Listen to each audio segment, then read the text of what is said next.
ওয়াকফ বিল আইনে পরিণত হতে চলেছে এই ওয়াকফ সংশোধনী বিলের।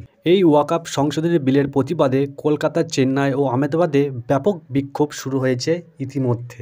এই ওয়াকফ বিলের ভালো ও মন্দ দিক সে সমস্ত বিষয়ে বিস্তারিত আজকে আলোচনা করতে চলেছি এবং প্রধানমন্ত্রী বিশেষ করে টুইটে তিনি কী জানিয়েছেন আপনারা সমস্ত কিছু এই খবরের মাধ্যমে আজকে জানতে পারবেন।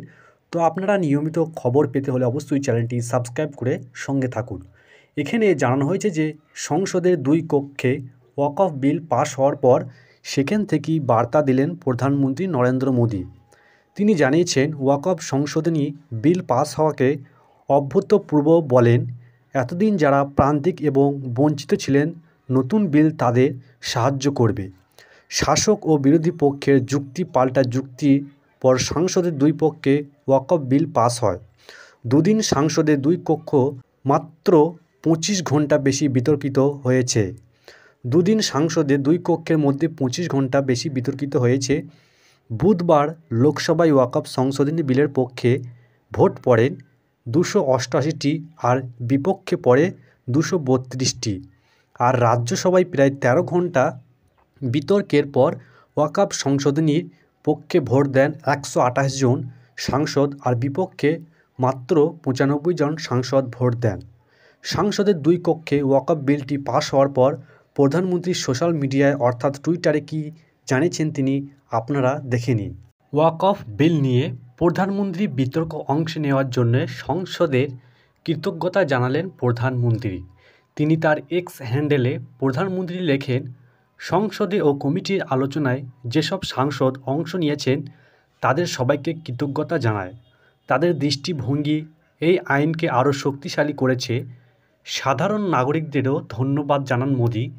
তিনি লেখেন, সংসদীয় কমিটিতে যারা মূল্যবান মতামত পাঠিয়েছিলেন সে অগণিত সাধারণ মানুষকে বিশেষ ধন্যবাদ জানাই। বিস্তারিত বিতর্কিত ও আলোচনার প্রয়োজনীয়তা আরও একবার প্রমাণিত হলো। তাহলে প্রধানমন্ত্রী তার এক্স হ্যান্ডেলে এই কথাটি জানিয়েছেন।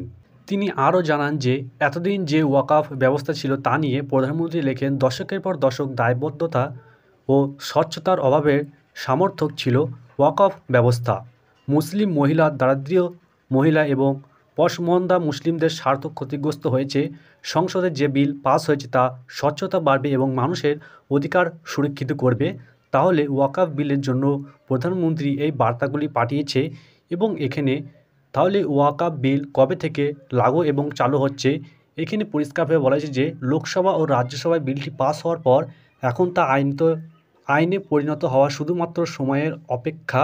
কারণ রাষ্ট্রপতি দ্রৌপদী মুর্মু বিলটিতে স্বাক্ষর করলে তা আইনত পরিণত হবে।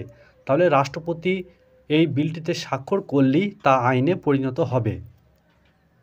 তাহলে এই ওয়াকফ বিলটি ভারতের মুসলমানদের যে সমস্ত কথাগুলি প্রধানমন্ত্রী জানিয়েছেন সেগুলি কিভাবে বিবেচিত হবে আপনাদের মতামত অবশ্যই কমেন্ট বক্সে জানাতে ভুলবেন না। বিলটি খারাপ দিক ও ভালো দিকের কী আছে আপনারা অবশ্যই জানাতে ভুলবেন না।